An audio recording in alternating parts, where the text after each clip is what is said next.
ছাত্রীকে কুপ্রস্তাব দিয়ে গিয়েছিলেন কারাগারে। অনিয়ম, স্বেচ্ছাচারিতা, নিয়োগ বাণিজ্যে হয়েছেন দুর্নীতির বরপুত্র।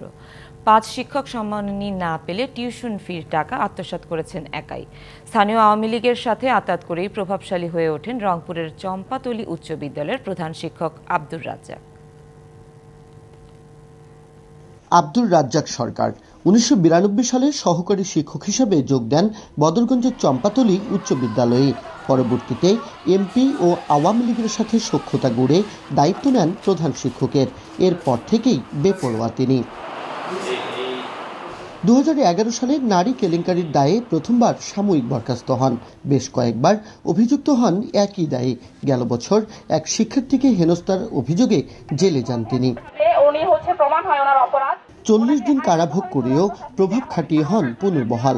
প্রতিবাদে সমাবেশ, ঝাড়ু মিছিল হলেও নেওয়া হয়নি ব্যবস্থা। ছাত্রীকে ইফটিজিং করার দায়ে জনরোষে পড়িয়ে তার বিরুদ্ধে বিক্ষোভ মিছিল, ঝাড়ু মিছিল হয়েছে, এই মাঠেই হয়েছে। জেল থেকে বেরোর পরে আবার সানবিট সব দিবে সামাল। সানবিট ম্যাজিক প্রেস ডিশওয়াশিং এর মাথা ঘোরানো সলিউশন।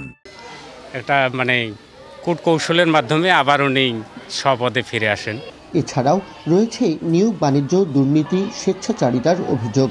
আজ পর্যন্ত আমরা একটা টাকাও টিউশন ফি পাই না। টাকা প্রধান শিক্ষক তোলেন। আমার সাথে অনেকেই এমপিভুক্ত হলো, আমি এমপিভুক্ত এখনো হতে পারিনি। যদিও সব অভিযোগকেই ষড়যন্ত্র বলছেন অভিযুক্ত এই প্রধান শিক্ষক। আমি কোনোদিন অর্থ চাই নাই, আমাকে কেউ প্রমাণ দিতে পারবে না আমি এই ধরনের কোনো কার্যকলাপের সাথে জড়িত নই। আন্দোলন আসলে বলতে এটা কিছু ষড়যন্ত্র ছিল। তদন্ত করে ব্যবস্থা নেওয়ার আশ্বাস শিক্ষা কর্মকর্তার।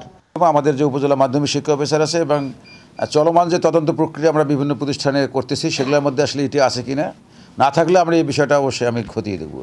অভিযোগ প্রমাণিত হলে দ্রুত তার বিরুদ্ধে ব্যবস্থা নেওয়ার দাবি স্থানীয়দের। মাজিদ মাসুদ, ডিবিসি নিউজ, রংপুর।